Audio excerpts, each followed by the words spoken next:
بسم اللہ الرحمن الرحیم۔ تو دوستو، آپ سبھی کو جی ایس وائس کی طرف سے السلام علیکم۔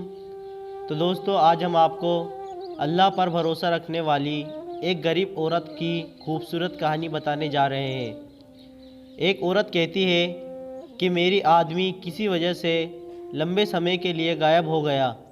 اس وقت میں ایک کم عمر کی بچی کی ماں بھی تھی، جبکہ میرا بوڑھا باپ بھی میرے ساتھ ہی رہتا تھا۔ ہمارے غربت اور مفلس بہت زیادہ تھی اور اکثر ہمارے گھر میں کھانے کو کچھ بھی نہیں ہوتا تھا۔ اگر ہم دن میں کچھ کھا لیتے تو رات میں ہمیں بھوکا ہی سونا پڑتا۔ صبر کے ساتھ ہم لوگ ہر حال میں اللہ کا شکر ادا کرتے تھے۔ ایک رات کو بھوک اور پیاس نے ہمارا ایسا امتحان لیا کہ اس سے پہلے کبھی بھی نہیں لیا تھا۔ میری بیٹی کو بہت تیز بخار آ گیا تھا۔ بچی کا بخار اتنی تیز تھا کہ میں اور میرے والد اپنا بھوک پیاس سب بھول گئے۔ ایسی بے بسی اور لاچاری اس سے پہلے کبھی بھی نہیں دیکھی۔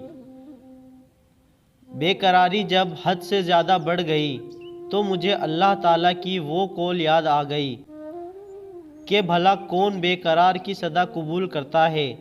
جب وہ اس سے دعا کرتی تو کون اس کی دعا قبول کرتا ہے؟ جی ہاں، کون ہے جو بھوک، بیماری، دکھ، تکلیف، پریشانی، مصیبت کو دور کرتا ہے؟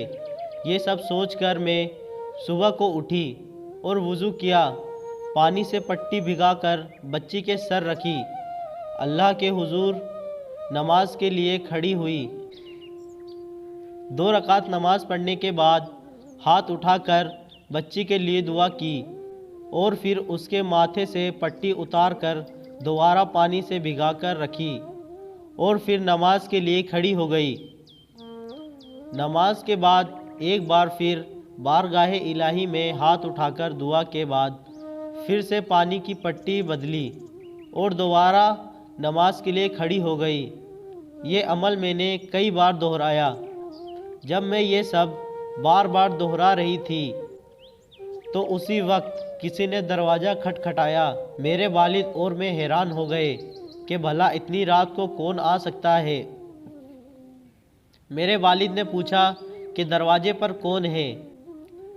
تو بہت سے جواب آیا کہ میں ڈاکٹر ہوں۔ یہ سن کر میں اور میرے والد ایک دوسرے کو حیران ہو کر دیکھتے رہ گئے اور سوچ رہے تھے کہ بھلا اس کو کس نے بلا لیا۔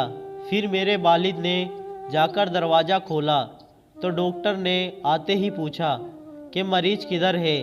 ہم نے سادگی سے بچے کی طرف اشارہ کر دیا۔ ڈاکٹر نے بچی کو چیک کیا، پھر کاغذ پر دوا لکھ کر میرے ہاتھ میں رکھتے ہوئے بولے، لائیے میری فیس لائیے، میں اب چلتا ہوں۔ میں نے دھیرے سے ڈاکٹر سے کہا کہ ڈاکٹر صاحب، میرے پاس آپ کے دینے کے لیے پیسے نہیں ہیں، بلکہ ہمارے گھر میں تو کئی دنوں سے کھانا بھی نہیں ہے۔ میرا یہ جواب سنتے ہی ڈاکٹر غصے سے بولا، اگر تمہارے پاس مجھے دینے کے لیے پیسے نہیں ہیں تو مجھے آدھی رات کو فون کر کے کیوں بلایا؟ میری نیند کیوں خراب کی؟ تم لوگوں نے ڈاکٹر کی منہ سے ٹیلی فون کی بات سن کر مجھے لگا کہ ڈاکٹر شاید غلطی سے ہمارے گھر میں آ گیا۔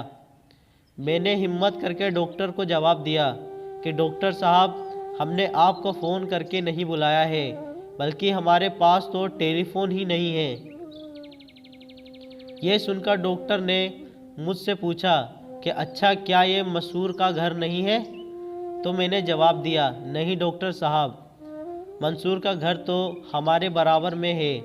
یہ سن کر ڈاکٹر تھوڑا خاموش ہوا، پھر ہمارے گھر سے نکل کر ہمارے پڑوسی کے گھر چلا گیا اور ہم شرمندگی سے خاموش بیٹھے رہے۔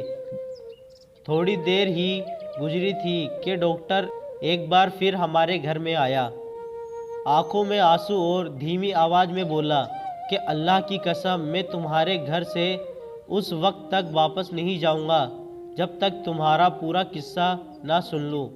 تو میں نے اس ڈاکٹر کو اپنا پورا قصہ سنا ڈالا کہ کس طرح میں